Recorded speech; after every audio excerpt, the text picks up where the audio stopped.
Time to learn something about self-assessment and position profile matching. Hey, this is Kate. She is 25 and she just finished her bachelor's degree in international management in Hamburg. The only question she is asking herself now is, what job will make me happy for the rest of my life? But Kate realizes that in order to answer this question, she first will have to find the answers to several other questions. During her studies, Kate learned that following a strategic roadmap will lead to success, and when this works for a company, that will lead her to her success too. The strategic roadmap consists of 5 steps. Firstly, you should define your current state, and with these findings, design your end state.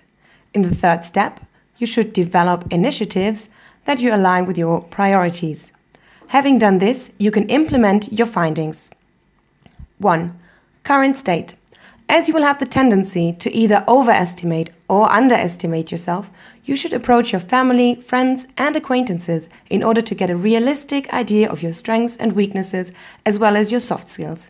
Furthermore, review your experiences and be aware of your interests. Kate finds out that resilience, perseverance, and teamwork are her strengths, and that her working style is very solution-oriented. She has gained knowledge in a variety of interesting industries and startup companies that she has seen growing. 2. End state. When discussing these findings and assembling them with your interests and experiences, you will probably already get an idea of the industry and the job you want to go for on the long run.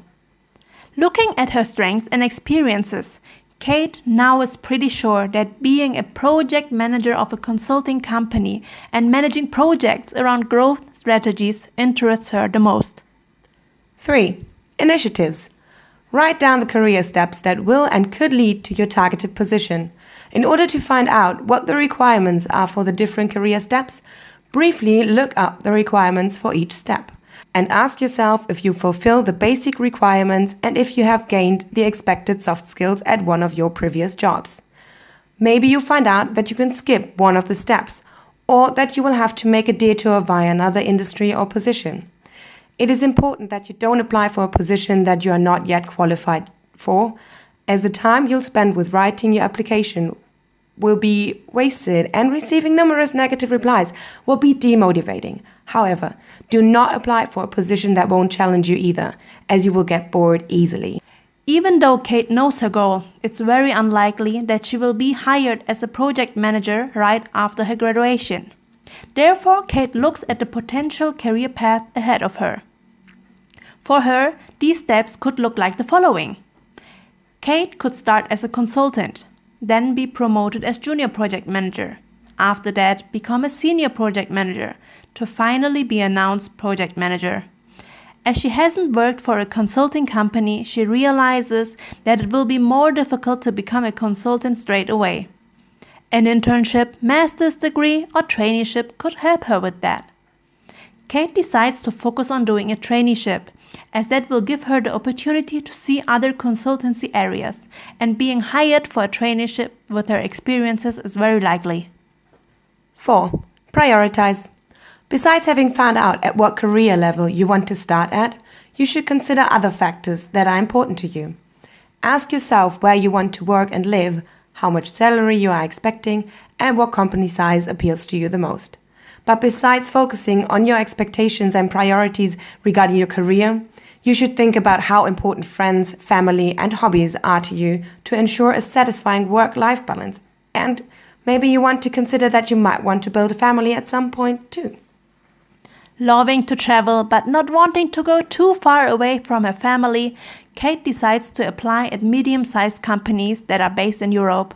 She knows that the traineeship will be very time-consuming, but she is willing to accept this.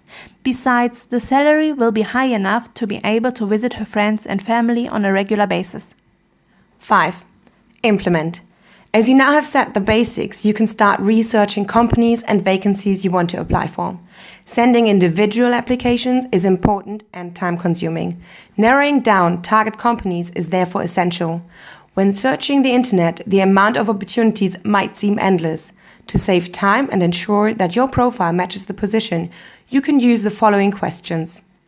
Does the offered position cover the areas and industries I'm interested in? Is the company and its culture in line with my priorities? Is this position supporting my long-term goal? And do I meet the requirements for this specific position? So Kate identified that she is a possible candidate for 10 vacancies as she fulfills the requirements mentioned in the job ad and the company meets her expectation. So it's time to apply. Summing this up, you should follow the strategic roadmap and ask your friends, family, and even acquaintances for their opinion in order to ensure a realistic self-assessment. Search similarities between the job description and your profile to identify a good match, keeping your long-term goal in mind, and most importantly, always be honest to yourself. There is no need to rush, and it's unwise to act without a plan. Avoid to over or underestimate yourself, as well as having too high or too low expectations.